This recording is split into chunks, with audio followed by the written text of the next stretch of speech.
Coming at you from the bulletproof bunker just outside Celestia's castle, it's Equestria Redacted, and I am your host, Ephrom Josine. Now, before we really do anything, I'd like to say this is normally the part of the episode where I review the newest episode. However, last week was the mid-season finale, so there has not been a new episode yet. And I guess until there is a new episode, I'll just be covering stories. I'm kind of sad now. Now, I don't know when the next new episode is going to come out, because honestly, I don't check fan sites for that kind of thing. I should probably start doing that if I'm going to actually host a brony news show, but, never mind. However, the last time there was a break between the 13th and 14th episode was in Season 5, when there was a break between Do Princes Dream of Magic Sheep and Canterlot Boutique. Of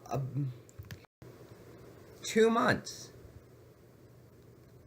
Yeah, July 11th to September 12th, no new episodes. I'm just gonna be patiently waiting.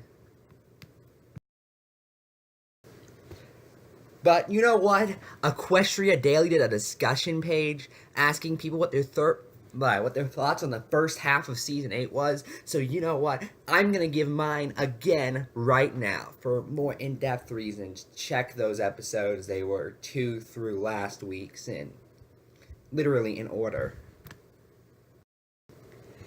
School Days Part 1 and 2 were both pretty bland in my opinion, not really all that great. They weren't bad episodes, but they didn't really get me hooked on the school idea, and I just honestly didn't find them that enjoyable. Mod Couple was absolutely hilarious in my opinion. Fake It Till You Make It was probably my favorite episode this season, and one of my favorites of the entire show. Honestly, I love the way it made fun of everyone. Just all these city dwellers and these guys, just everything. Also, hearing Fluttershy say woke will always be worth it in my opinion. Granny's Gone Wild was boring. Surf and or Turf was annoying and boring. Horseplay was pretty funny overall. The Parent Map was annoying and boring. Non-compete clause was pretty, again, boring. Breakup Breakdown I thought was pretty entertaining.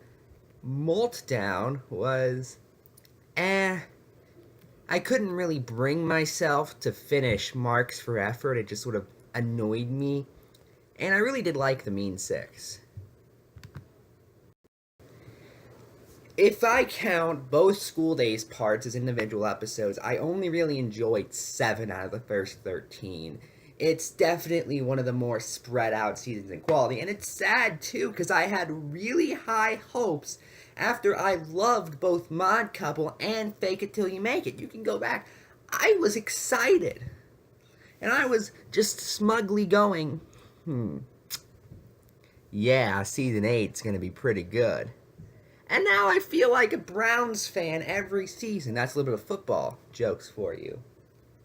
Because I know football a little bit. Anyway, now let's talk about last episode a little bit. Because, to be fair, the last episode was a little rushed out. I did produce it a day late. And I didn't want it to, sort of look like, I didn't want to delay it any longer. However, it also mentioned E4B, and even though a lot of episodes in this series mention E4B, they, for some reason, latched on to that episode specifically. Maybe it was me in the bathrobe that really got them watching. Who knows? I do look awfully classy in this. And yes, just like last time, I have a shirt under the bathrobe. Because that's how you should wear bathrobes. Or Snuggies, I'm still not sure which one this is. This may be a Snuggie, this may be a bathrobe. I don't even know anymore. Maybe it's both. Maybe it's, I don't know. How would you combine that? I'm getting off topic.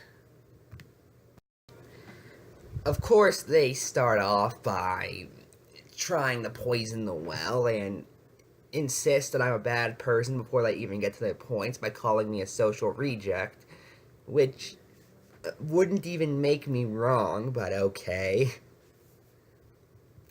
Here's what they have to say. And this one comes from JoJo and is not a submission. I gotta make that clear. I gotta be as specific as possible, otherwise they will get me, and you'll see why I gotta be so specific later on. The video itself just consists of him briefly talking about the Mean 6 episode. It took up like a quarter of the video. That wasn't brief. Actually, probably close to like a third of the video, honestly. And FNGR. And FNGR was like a throwaway line, but okay. But the rest of the video is just filler. No, it was reporting about the one individual from Lily's Discord chat room, allegedly from Lily's Discord chat room, and if you saw last week's episode, you know why I stress allegedly. Told Brittany about how things go in their little clubhouse. Curiously, he said he had seen screens of Lily's server, but never shared it with the class. Yeah, neither did the guy you guys considered a source. How am I any more valid than he is, or any less valid in this case? I could tell you completely, I know what he's saying is wrong, and it would be equally as reliable because I had equal amounts of proof, that being absolutely nothing. I'm sensing a trend here, how almost every overprotective white knight seems to under-deliver. I'm so smart, give me a second. Sorry, I couldn't resist. Of course, that's just a typical wank job that come to be expected from Orchards Inc. Near the end, Ephrom read a post. It should be also near the end. Or, just don't put near the end. You have to have something before that. I know I'm nitpicking, it just bothers me a little.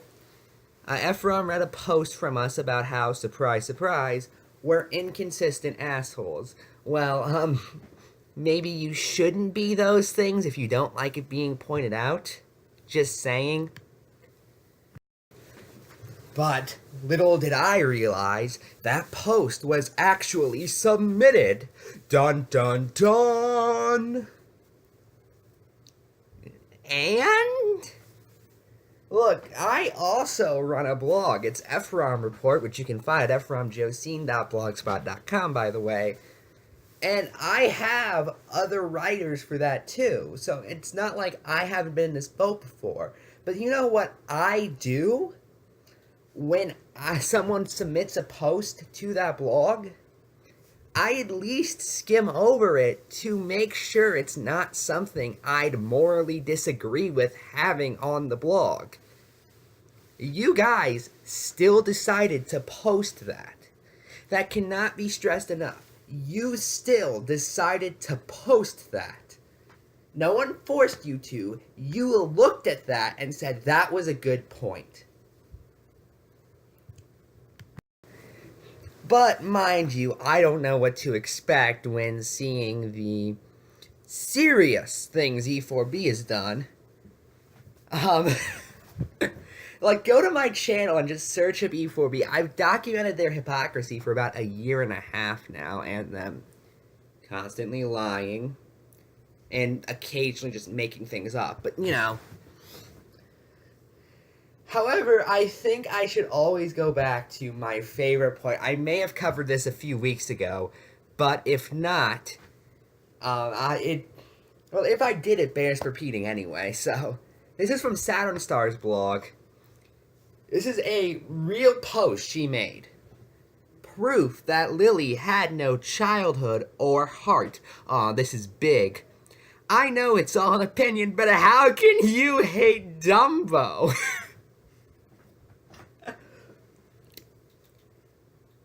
I'm convinced Lily Pete is a bad person. She hated Dumbo.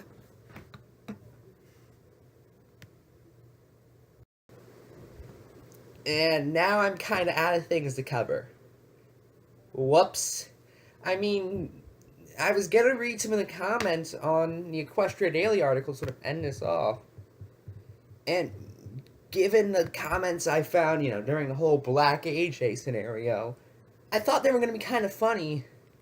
However, a lot of them were just respectably saying they liked the first half of the season. I mean, this one guy, Pervo Blush, said, quote, "I fucking loved it almost as much as breathing." But really, there's nothing interesting here.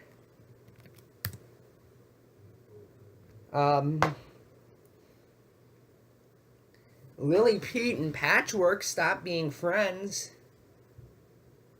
That's somewhat newsworthy, I guess.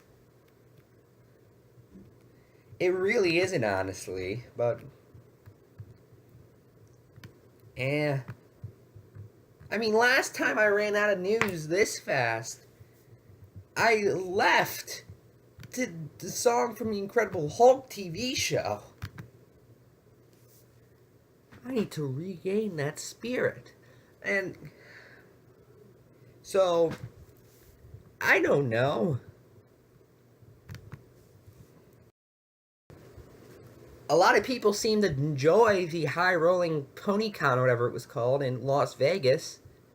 I didn't know about it until it was too late, but apparently a lot of people enjoyed it. I see only one way to end an episode like this, and that is with an old-fashioned letter to Princess Celestia. After all, we do record just outside her castle in a bulletproof bunker. Dear Princess Celestia, today I have learned when there is a lack of drama or really anything interesting going on in the fandom, it typically leads to a very, very boring episode of Equestria Redacted. And a short one at that. This is a shame for me because I host Equestria Redacted and could usually just fill some more time talking about the new episode. But guess what?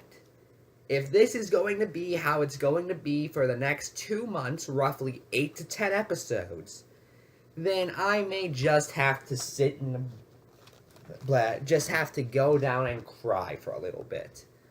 But hey, at least I'll have the Ephrom Josine show.